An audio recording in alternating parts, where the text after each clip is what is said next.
નીચેના પૈકી કોણ અંધજનો વાંચી શકે તેવી લિપિ તૈયાર કરી હતી? તો જવાબ આવશે આમાં બ્રેઇલ લુઈસે. અને સાથે સાથે એ પણ યાદ રાખજો કે વિશ્વ બ્રેઇલ દિવસ 1 જાન્યુઆરી મનાવાય છે. હવે બીજો ક્વેશ્ચન, મહારાષ્ટ્રના કયા જિલ્લામાં કિસમિસ સંશોધન કેન્દ્ર સ્થાપિત કરવામાં આવશે? તો જવાબ આવશે સાંગલી.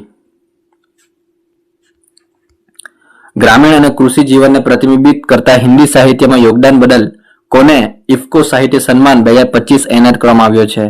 તો આમાં જવાબ આવશે મૈત્રીય પુષ્પા. તાજેતરમાં મુખ્યમંત્રી શ્રી ભૂપેન્દ્રભાઈ પટેલે મુખ્યમંત્રી ગ્રામોત્થાન યોજનાનો પ્રારંભ કર્યો હતો. તેનો મુખ્ય મંત્ર સૂત્ર શું છે?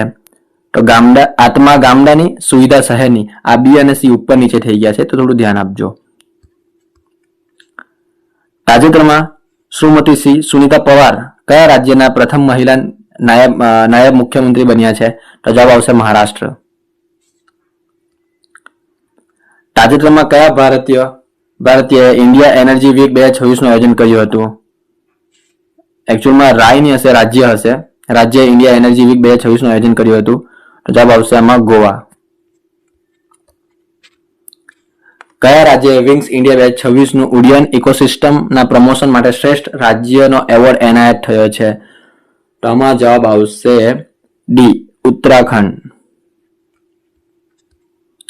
ખગોળશાસ્ત્રીઓએ કયા ટેલિસ્કોપનો ઉપયોગ કરીને તાજેતરમાં બ્રહ્માંડના સૌથી અસામાન્ય ગ્રહોમાંનો એક લીંબુ અથવા રગ્બી બોલ જેવો ગ્રહ PSR જે 23222650b ને શોધી કાઢ્યો છે?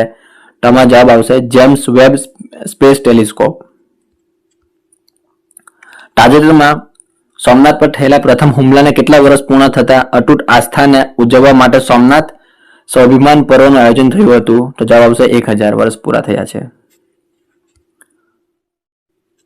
સોમનાથ સ્વાભિમાન પર્વ અંતર્ગત યોજાયેલી શૌર્ય યાત્રામાં વિવિધ રાજ્યોના લોકનૃત્ય પૈકી કયા રાજ્ય ગુરુમ બાજા નૃત્ય પણ ભજવ્યું હતું? તો જવાબ આવશે આમાં છત્તીસગઢ.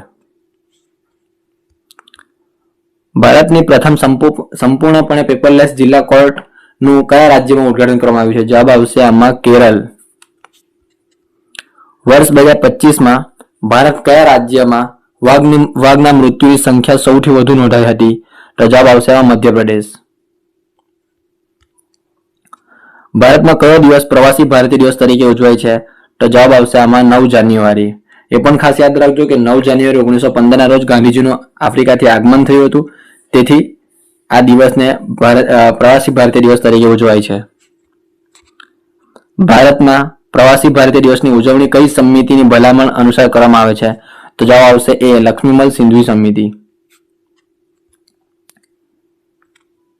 કિવી પાનિયોર ભારતનો પ્રથમ બાયો હિપ્પી જિલ્લો બનવા માટે તૈયાર છે તે કયા રાજ્યમાં સ્થિત છે? તો જવાબ આવશે અરુણાચલ પ્રદેશ. આધાર સેવાઓની જાહેર સમજને સરળ બનાવવા માટે unique identification authority of India દ્વારા લોન્ચ કરાયેલ આધાર માસ્કોટનું નામ શું છે? તો ઉદય. તાજેતરમાં કયા રાજ્યની નાગોરી અશ્વગંધાને જીઆઈ ટેગ એનાયત થયો છે? તો રાજસ્થાન. તાજેતરમાં કયો દેશ માર્ગ બાંધકામમાં બાયો બિટ્યુમેનનું વાપરી ઉત્પાદન કરનાર વિશ્વનો પ્રથમ દેશ બન્યો છે? જવાબ આવશે આમાં ભારત. તાજેતરમાં ચર્ચામાં રહેલ એપ્રિલ એક્સપોર્ટ પ્રમોશન કાઉન્સિલ કયા મંત્રાલય નેજા હેઠળ કાર્ય કરે છે? કાપડ મંત્રાલય. સંયુક્ત રાષ્ટ્ર દ્વારા કયા વર્ષને રેન્જલેન્ડ્સ અને પશુપાલકો માટેનું આંતરરાષ્ટ્રીય વર્ષ તરીકે જાહેર કરવામાં આવ્યું છે? તો વર્ષ 2026 ને. ભારતની પ્રથમ હાઇડ્રોજન સંચાલિત ટ્રેન કયા રાજ્યમાં દોડશે? જવાબ આવશે આમાં હરિયાણા. તાજેતરમાં સમાચારમાં રહેલ વાંગછુ હાઇડ્રો ઇલેક્ટ્રિક પ્રોજેક્ટ કયા દેશમાં સ્થિત છે? તો જવાબ આવશે આમાં ભૂટાન. તાજેતરમાં કયા દેશે તાઇવાનની આસપાસ જસ્ટિસ મિશન 2025 કવાયતનું આયોજન કર્યું હતું? તો જવાબ આવશે આમાં દક્ષિણ કોરિયા. જાન્યુઆરી 2026માં અમેરિકાએ નિકોલસ માડુરોની ધરપકડ કરી હતી. તે કયા દેશના રાષ્ટ્રપતિ હતા? તો જવાબ આવશે આમાં વેનેઝુએલા. વિશ્વમાં સૌથી વધુ ક્રૂડ ઓઇલનો ભંડાર કયા દેશ પાસે છે? તો જવાબ આવશે આમાં વેનેઝુએલા. તાજેતરમાં ભારત કયા દેશને પાછળ છોડીને વિશ્વનો સૌથી મોટો મોટો ચોખા ઉત્પાદન દેશ બન્યો છે? તો ભારત ચીનને પાછળ છોડીને વિશ્વનો સૌથી મોટો ચોખા ઉત્પાદન દેશ બન્યો છે. 77મા પ્રજાસત્તાક દિવસ 2026માં કયા રાજ્યને શ્રેષ્ઠ ઝાંખીનો એવોર્ડ એટલે કે ન્યાયાધીશની પસંદગીમાં મળ્યો છે? તો જવાબ આવશે આમાં મહારાષ્ટ્ર. મધ્યપ્રદેશે કયા વર્ષને કૃષિ વર્ષ તરીકે જાહેર કર્યું છે? તો વર્ષ 2026ને. તાજેતરમાં શ્રી અજીત પવારનું નિધન થયું હતું. તેઓ કયા રાજ્યના નાયબ મુખ્યમંત્રી હતા? તો જવાબ આવશે આમાં મહારાષ્ટ્ર. તાજેતરમાં વિશ્વનો સૌથી મોટો compressed air energy storage plant કયા દેશમાં કાર્યરત કરવામાં આવ્યો છે? તો જવાબ આવશે આમાં ચીન. તાજેતરમાં ઇન્ડિયા ઓપન બેડમિન્ટન ટુર્નામેન્ટ 2026 ક્યાં યોજાઈ હતી? તો જવાબ આવશે આમાં નવી દિલ્હી. 26 જાન્યુઆરી 2026ના રોજ ભારતના કેટલામા પ્રજાસત્તાક દિવસની ઉજવણી કરવામાં આવી હતી? તો જવાબ આવશે આમાં 77માં. ભારતના 77મા પ્રજાસત્તાક દિવસની મુખ્ય અતિથિ કોણ હતું? તો જવાબ આવશે શ્રી એન્ટોનિયો કોસ્ટા અને Shrimati Shri Ursula von der. Next question. 26 જાન્યુઆરી 2026ના રોજ ગુજરાતમાં પ્રજાસત્તાક પર્વની રાજ્ય કક્ષાની ઉજવણી કયા જિલ્લામાં કરવામાં આવી હતી?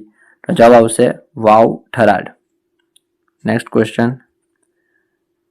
તાજેતરમાં શ્રીમતી શ્રી સુનિતા વિલિયમ્સ નાસામાંથી નિવૃત્ત થયા છે. તેમણે તેમની કારકિર્દી દરમિયાન કુલ કેટલા દિવસ અંતરિક્ષમાં વિતાવ્યા હતા?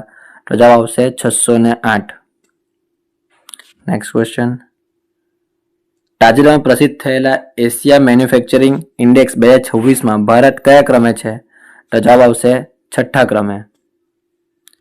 Next question. જાન્યુઆરી એમાં એક એ વસ્તુ છે, મિસ્ટેક છે. 21 જાન્યુઆરી આવે છે આમાં. 21 જાન્યુઆરી કયા રાજ્યનો સ્થાપના દિવસ છે? તો જવાબ આવશે આમાં મેઘાલય, ઝારખંડ અને ઓડિશા.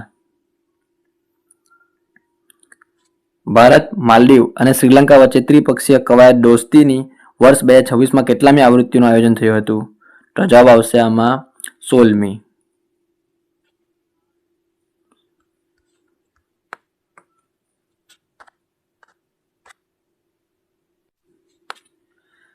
તાજેતરમાં ભારતનો પ્રથમ ખુલ્લા સમુદ્રમાં દરિયા માછલી ઉછેર પ્રોજેક્ટ કયા પ્રદેશમાં શરૂ કરવામાં આવ્યો છે? તો જવાબ આવશે એમાં અંડમાન નિકોબાર. નીચેના પૈકી કયા દેશને ઈરાન સાથે જમીન સરહદ નથી? તો આમાં જવાબ આવશે ઉઝબેકિસ્તાન. જાન્યુઆરી 2026માં કોને સેન્ટ્રલ વિજિલન્સ કમિશનમાં વિજિલન્સ કમિશનર તરીકે નિયુક્ત કરવામાં આવ્યા છે? તમારો જવાબ આવશે પ્રવીણ વરિષ્ઠ. તાજેતરમાં બોર્ડર સિક્યોરિટી ફોર્સના વડા તરીકે કોની નિમણૂક કરવામાં આવી છે? આમાં જવાબ આવશે શ્રી પ્રવીણ કુમારની.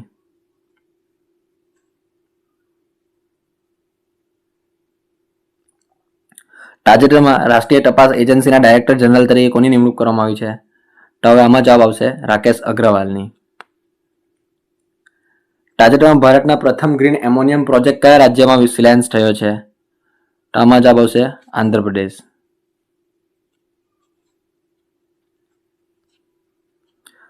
તાજેતરમાં નીચેના પૈકી કઈ ગ્રામીણ બેંકે ભારતની પ્રથમ સંપૂર્ણપણે સૌર સંચાલિત એટીએમ વાન લોન્ચ કરી છે? તમારો જવાબ આવશે ત્રિપુરા ગ્રામીણ બેંક. તાજેતરમાં શ્રી ફેડરિક મર્ઝ ભારતની મુલાકાત આવ્યા હતા. તેઓ કોણ છે? તો તેઓ જર્મનીના ચાન્સેલર છે.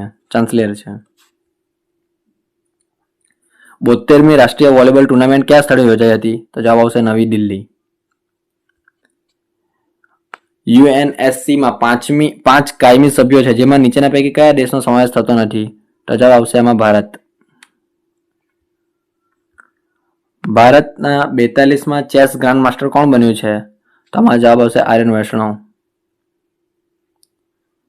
ભારતમાં 8મું રાજ્ય પગાર પંચ રચનાર ભારતનું પ્રથમ રાજ્ય કયું છે? તો જવાબ આવશે આમાં આસામ.